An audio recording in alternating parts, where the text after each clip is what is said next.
with another episode of Dog Football Weekly. Here are your hosts, Reed Black and Russ Hiley.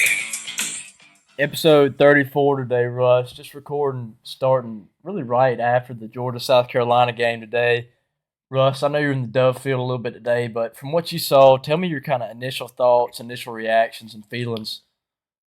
Well, today was definitely kind of a scary game for Georgia, especially in the first half. Going into halftime 14-3, down 14-3, to a team that just shouldn't be anywhere near as good as you are. It was kind of a wake up call, I think, for Georgia, and especially because we haven't played any competition so far that has been tough. And actually having to elevate our game to beat them. South Carolina is a tough SEC opponent, and the Dogs they took care of business in the second half. I mean, in my opinion, at least coming out of halftime, scoring 2 touchdowns, that was big for the momentum. Trailing at halftime, Georgia trailed last year against Missouri at the half. Georgia trailed against Ohio State at the half. Trailing at halftime isn't something that kind of just made me go, wow. It was trailing by double-digit points. Georgia hasn't trailed a game by double-digit points at Sanford Stadium since 2015. That was before Kirby Smart. Yeah. So Kirby Smart has never coached a game at Sanford Stadium where he was down double digits at halftime. And that's something that kind of shocked me. I wasn't ever really worried about the game per se. I talked to my grandfather at halftime about it, and I was just kind of like, listen, the play calling in the first half was really conservative, and the score should have been even. I mean, Georgia had 2 drives in the red zone. They made a field goal, missed a field goal, and it was just kind of like, listen, they're going to have to, just convert in the red zone. That's something that I said was one of the biggest differences between Todd Monken and Mike Bobo is that Todd Monken, you go in the red zone, Russ, and you were automatic. I mean, and it wasn't always touchdowns, but I mean, you were like an 80-85% touchdown offense, and then there's a field goal here and there. And when you kicked field goals, it felt like the other team was like, oh, getting away with something, getting 3 points. They're only giving up 3 on this drive to that offense. But now it's like, when you get in the red zone, you're on your toes because it's like, well, heck, we can drive all over people, but when we get in the red zone, we have trouble. We have issues. So I sat there and I was just like, it's just kind of like, what is it that, is missing from this first half? And I just pinpointed play call, and I thought that your defense was fine. I thought South Carolina, they're a lot better team than what people think. They're definitely talented. Spencer Rattlers has grown a lot as a quarterback. He's always been talented. And I just kind of thought, well, the only thing I could pinpoint is your offensive play calling, and it's something that we talked about last week before the game. And I mean, I think our prediction, our analysis is pretty accurate, don't you think, Russ? I think so. One aspect that we did better on this week, in my opinion, was running the ball. Daijun Edwards came back, carried a big load on the team, and Dylan Bell also scored a touchdown. Dylan Bell also scored a touchdown, which was big for the running game. And I like seeing him get in the backfield a lot because he's just, it's worked both the times we've done it. I thought, I said it last week, our run schemes, I thought they just sucked. That's the word I used. But, they're not awful. They're just kind of basic. You're not really utilizing your line as well as you could. And I said, I believe we had to talk about, Mike Bobo, when he left, he had guys like Gurley in his backfield. So, he had guys that can he had some real playmakers, some NFL backs. And, really the first 2 weeks of the season, you've had Roderick Robinson running the ball a good bit. Kendall Milton's been hurt. And then Cash Jones, he's a walk-on. So then you get Daijun Edwards back, who I believe is the most talented back in the backfield, and he really does his job well. And he has a massive day-to-day running the ball. And I still think, there's some wrinkles that they could put in, and they could even utilize this offensive line even better for them to break bigger runs. But today, I mean, they controlled the line of scrimmage the whole time on both sides of the ball. One thing that did kind of concern me is, South Carolina got a lot of pressure on Carson Beck today. There were a couple big sacks, and there's one more thing I'd like to get to about what really concerned me, Russ. Late in the first half, they had a 2-minute drive, and the play calling, really decision making and play calling was, I don't know if you saw it, Russ, it was awful. They have, I believe, like 55 seconds left, maybe a minute. First snap, like a 6-yard completion. Don't get out of bounds. Second snap, 3-yard completion. They don't even get a first down. So now they're stuck here, and they have to burn their last timeout, and you have 30 seconds left.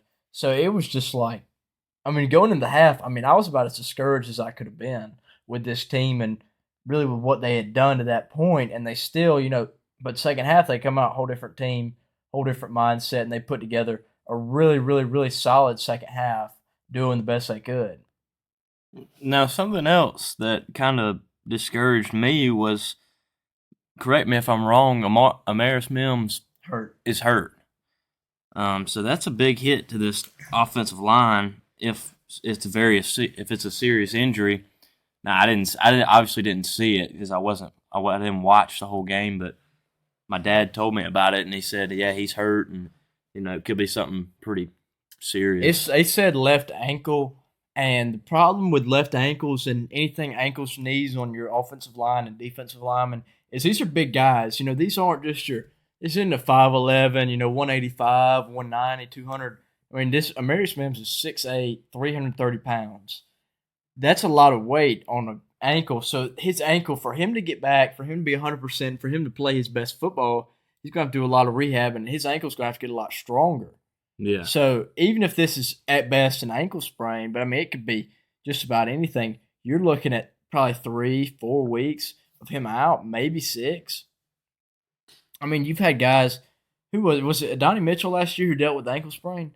Adonai Mitchell, he had a sprained ankle the whole regular season last year. You saw him play in maybe 3 regular season games, and it's just part of it. But hopefully, I don't think it's anything season ending. If it is season ending, then that's, but I doubt it. Really just, a scary day. But at the end of the day, they still won by double digits, and they're still, in my opinion, the best team in the country, Russ. That's another thing I kind of want to get to. Is Georgia still your number one team right now?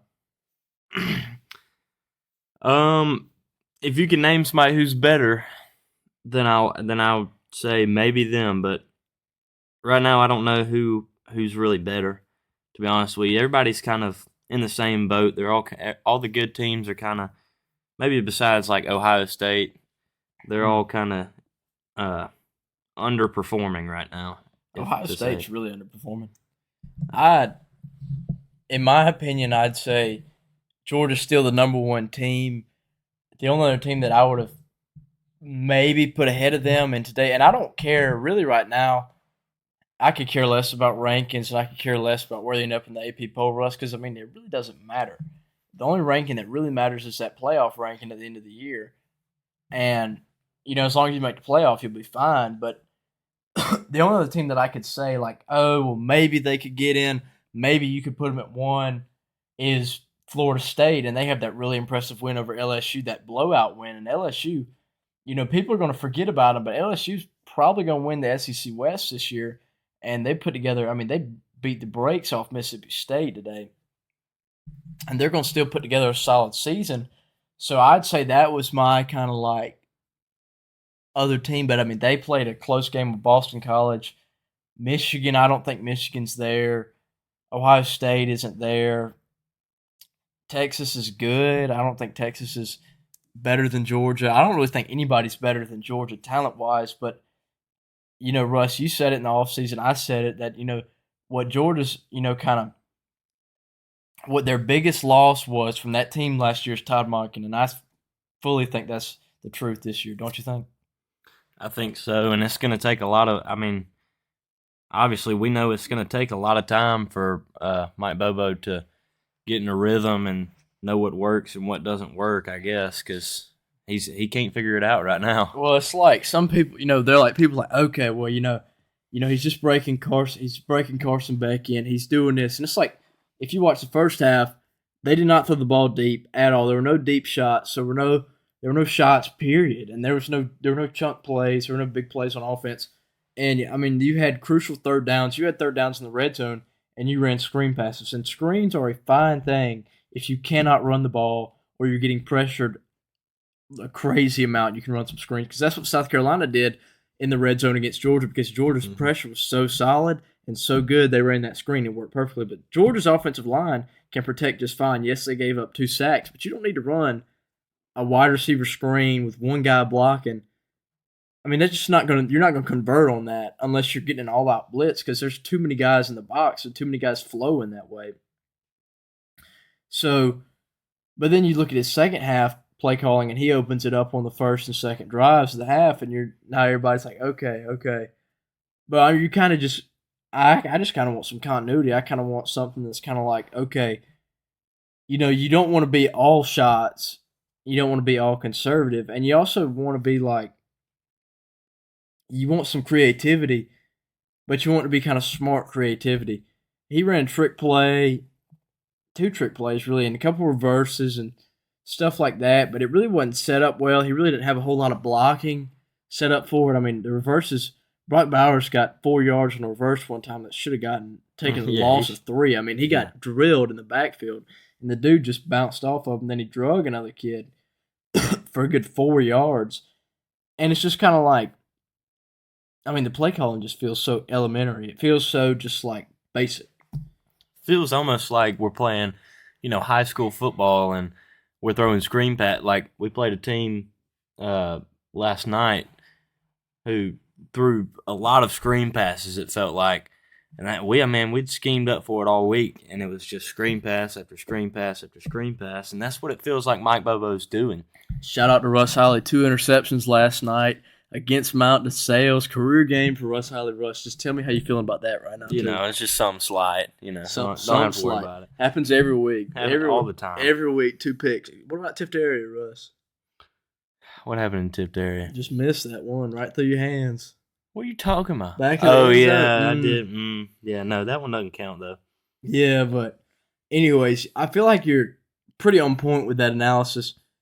And I think it's kind of the same thing with their run schemes, too, because it's kind of like your offensive line, Russ, is the most talented line in the country, probably, if you go by stars or you go by whatever, or you go by who's going to be drafted where.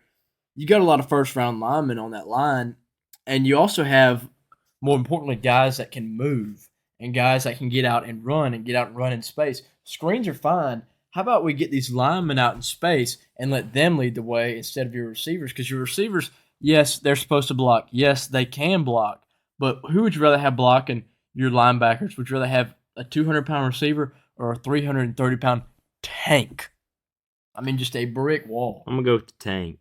Me too. And it's just kind of like, I look at them, and, we're not pulling guys. We're really just kind of washing everybody down and letting your running back pick the gap, which works with this line and works with these backs. But I mean, you could exploit some defenses if you went that, 13 personnel, 3 tight ends. I don't even know who our third tight end is right now because Pierce Spurlin's hurt. Is Lawson Lucky back healthy? I don't know. But if you could go 3 tight end look and you could really punish somebody, bring in an extra lineman, do what you can. But I think they really just need to mix it up running the football.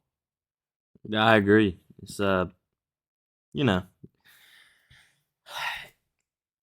although I do like, Dylan Bell in the backfield is mixing it up a little bit. Like that.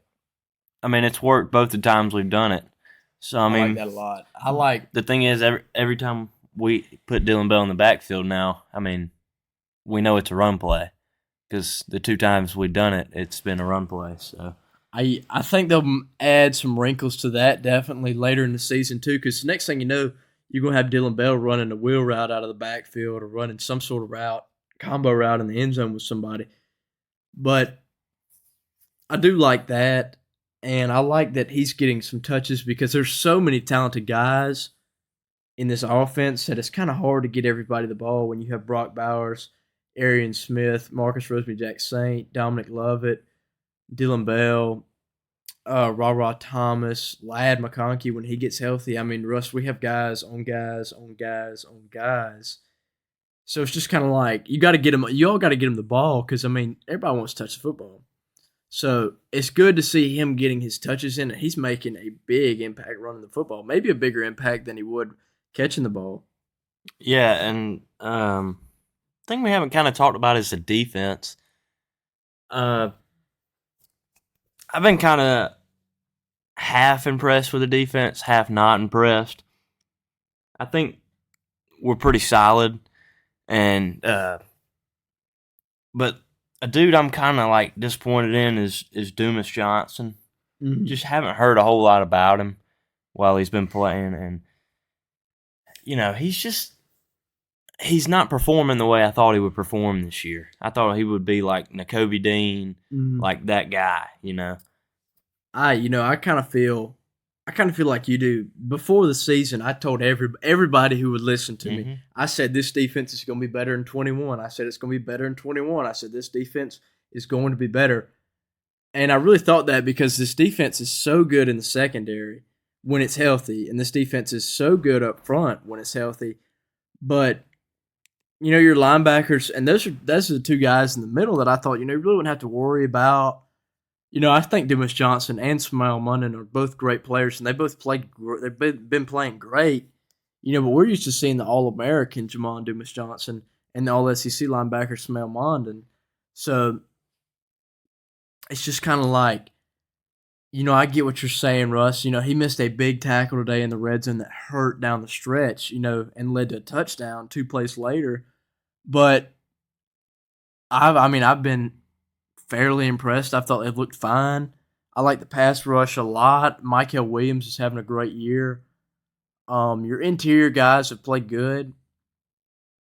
I just really think they really haven't, found their select group to rush the passer. Their rundown guys, their first down guys seem pretty set. It's a lot of Nazir Stackhouse, a lot of Warren Brinson, a lot of Chaz Chambliss and Michael. But, your third down group is kind of just like a rotating door, and they're bringing guys in, bringing guys out. Zion Logue's in there. Sometimes you see Chaz in there. Michael's always going to be in there, as he should. But, two guys that I really want to see step up. Number 7, Marvin Jones, as he gets more playing time, as he gets more time on the field, I'd love to see him play because he is an absolute beast.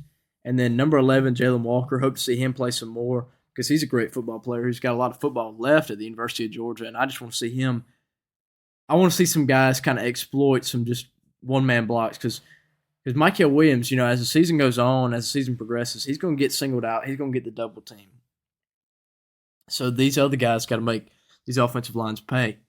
Yeah, I just want to see some dudes step up and be some leaders out there.